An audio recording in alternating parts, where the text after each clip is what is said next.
Hi guys, good day. So, for today, natay takol karon na topic which is ang bubble sort sa data structures and algorithms sa C programming. So, karong adlaw atoy takol kung unsa ang bubble sort, unsa siya gamit, unsay advantage ug disadvantages niya, unya maghatag sa tag mga sample codes para mas masabtan nato ayo kung unsa ang bubble sort. So, let's start. So, what is bubble sort? So bubble sort is a simple comparison-based sorting algorithm that repeatedly steps to the list of the elements to be sorted. It compares adjacent elements and swaps them if they are in the wrong order. The algorithm gets its name because smaller elements bubble to the top of the list, which each iteration. Despite its simplicity, bubble sort is not very efficient for large lists and is mainly used for educational purposes or when dealing with very small database. So ang kaning sa bubble day, kung pareha siya sa kanang sa tinuod gyud siya na bubble na ang bubble mo kuan siya sa tubig. So ang mga dagko nga kuan mag-compare siya duha ka elements kung asay mas dako motoy murag mo dito sa top, so magbaylo siya. So magsugod yun na pirmi sa gamay ug ang dako. So ang bubble sort sa day kay di siya efficient for kuan sa mga large na database kay dugay man siya kay mag-usa-usa pa man siya if pa man i-compare tagsa mo na madugay. So why it's called bubble sort? So the algorithm is called bubble sort because the largest values slowly rise or bubble up. So para sa hugingon ka ganina,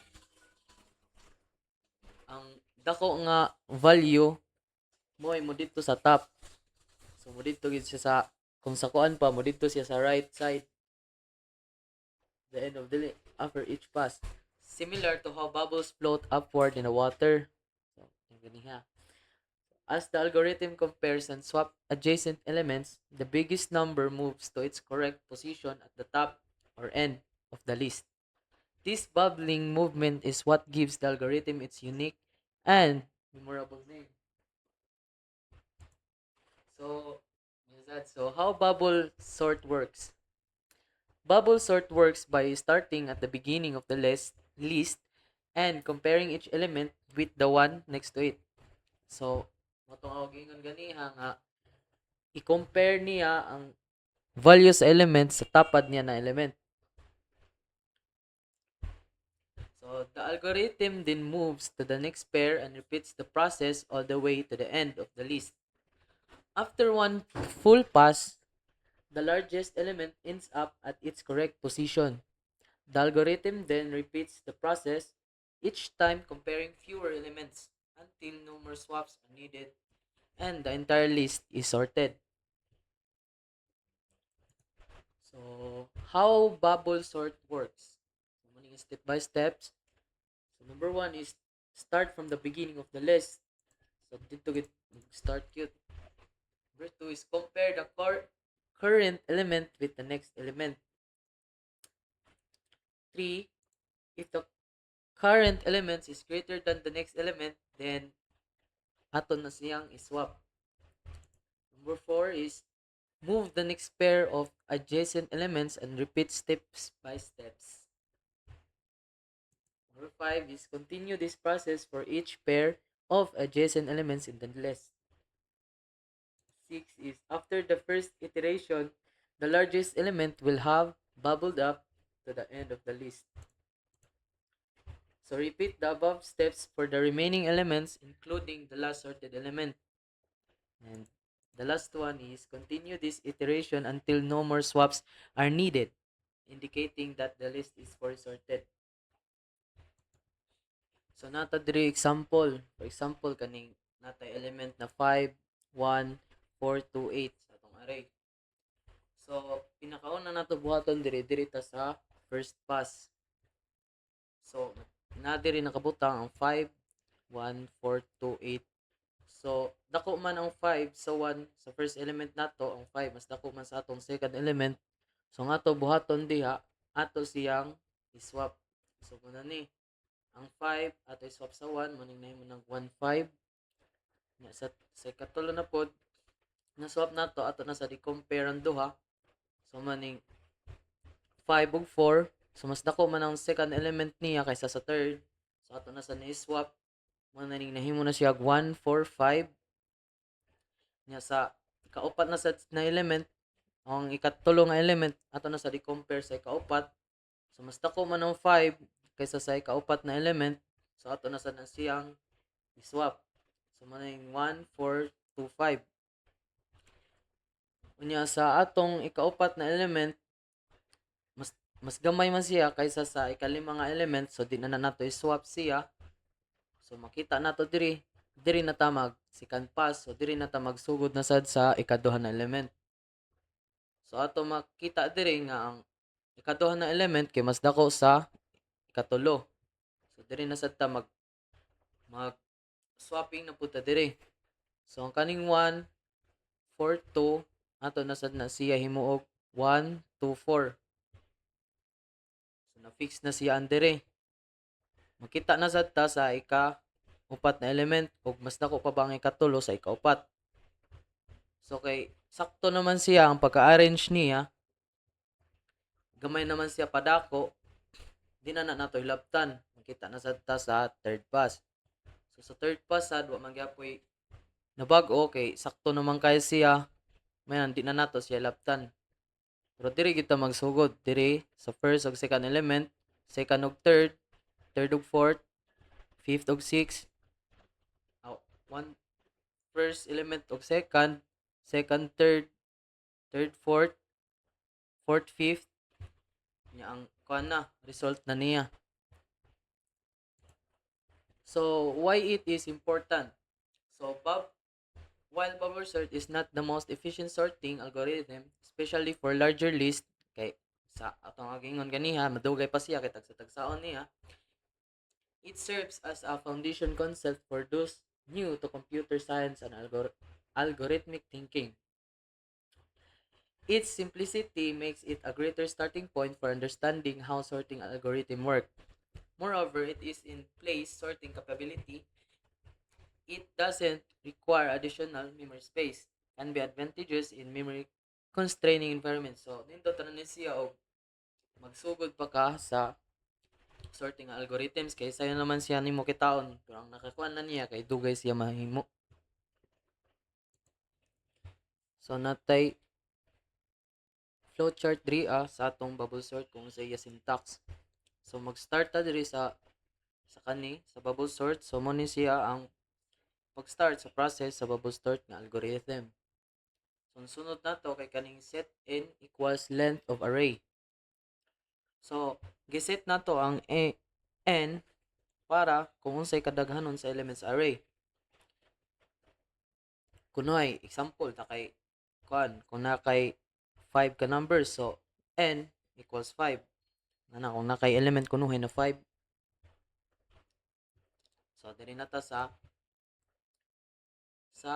array j is greater than array j plus 1. So diri na ta mag-compare sa duha katapad na elements niya. Katong sa diri kani ang sa 5 ug 1 kunuhay diri. Kung yes gani, mas dako ang nasa una. Nya, ato sila i-swap duha. Nya, muna ni, andiri na sa increment. Human sa pag-compare nato, increment ang j aron mo move sa sunod na pairs array. So muna ning sa increment na.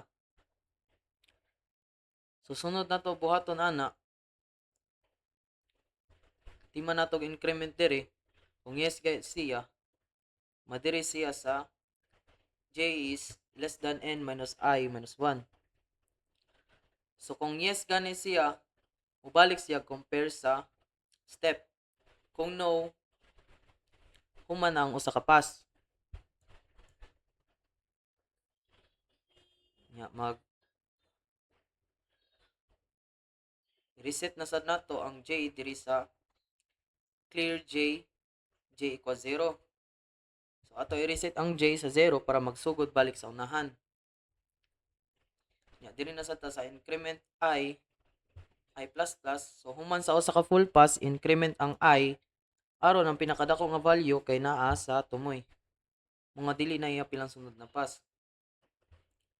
So kung yes gani, balik na sa tag-compare diri sa process nya. Kung no, nahuman na ang sorting.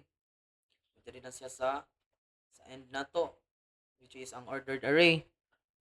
So ang labas nato diri, ang gawas nato, ang output nato kay sorted na or ang ordered array niya. Muna ning ang ato flowchart. So magsugod na ta diri sa atong sample code nato, which is magbutang ta diri og value nga 53842. So diri ta magsugod. So kaning siya nga part muna siya ang array nga ato i-sort. So wala pa ni siya na arrange. So muna nga atong gamitan nato bubble sort. So kaning sa n equals 5. So muna ang kadaghanon sa ato elements sa atong array. So namatay 5 diha. Okay. Dili na ta sa int I j temp. So kaning sa I para ni siya sa atong outer loop. Kaning sa j mo ni siya sa atong inner loop. Kaning sa temp mo ni siya ang kanang kung asa ta mag-store sa atong temporary nga kanang na swap nato na array. So mo ni ang kanang nasa diri ato ra na explain niya. So diri pa ta sa outer loop nato, which is kani. So ang kani siya kay moran siya og 4 times ra. Kay naman tay quad. Para madito siya sa pinaka-last ang iya pinakadako. So sunod na to ana sa atong outer loop, diri ta sa atong inner loop, which is diri mahitabo ang pag-comparison nato. Tingnan nato diri na kita sa atong kung asa kita mag-compare. Diri nato i-compare ang atong index 0 ug index 1 nato. For example, ang kaning sa 5 3. So mo ning atong kani sa j nato mo ni ang kaning sa g plus 1 kani. So diri nato makuha na pag-compare nato. Para sa katong example kaganina, kung mas dako ang nasa left kaysa sa right, ato siya i-swap. So mahimo ni siya 3 5. Nya mo ra gyapon ang atong buhaton sa mga mosunod. Example 5 3 8 4 2. So first nato ang kaning duha, matima kaning duha kani. So 5 3, so 3 5 5 8 di nato kuanon, di lang sa nato i-swap 4 2. Yan, susunod na sa tana, diyan na sa tamag. Kanina sa dato i-compare ang duha. So which is 3, 5, 4, 8, 2. Di mo na sa nato compare ana. Kanina sa danduha. 3, 5, 4, 8, out 2, 8. Hantod ato na sad ni siya balik-balikon, hantod mo ana ni siya ang 2 magtika exchange siya diri sa 3. So ang atong murag final nato, ang atong final ana nakuan kay mo ni siya sa 2 3 4 5 8. So mo na ning ato na diri sa atong printf sorted array. So mo na ni sa final niya. So ang kaning sa atong bubble sort dito ra gani nato makuan kay as long as mas gamay ang nasa left mo nang kanang kuan ato i-swap. dapat ang sa left mas gamay gid siya pirmi kaysa sa right. Kung mas dako ang right, as long siya i-swap. Dito ra nato makuan. Dito ra nato compare siya. Diri na ta sa complexity and performance. So the time complexity of bubble sort is O(n)(2), where n is the number of the elements in the list. This is because in the worst case, each element needs to be compared and possibly swapped with every other element. Bubble sort is not recommendable for large lists as its performance degrades quickly. It has a space complexity of O(1) since it only requires a constant amount of additional space for temporary variables. So kani siya para ra gini siya sa mga light na kanang pag sorting di gid siya sa mga pinagdagko nga kuan kay malangay man ka. So use cases and examples of bubble sort. So bubble sort is not the most efficient sorting algorithm and it is generally not used for sorting large databases and datasets. However, it can still be useful for educational purposes and for sorting small lists where simplicity and ease of implementation are more important than performance. So some examples of its usage include teaching introductory sorting algorithms in computer science courses.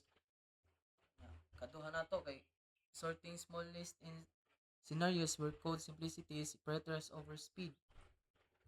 So pang kuan na gini siya, pang light lang gid na kanang kuan para sa kanang sa pang education inana. So diri na ta sa advantage and disadvantages niya. So ang advantage din niya kay very easy to understand. Kay simple raman guys siya, igor man siya swap kung unsay dako niya o unsay gamay. So stable sorting, no extra memory needed, kay light raman kay siya. Good for teaching algorithms basics.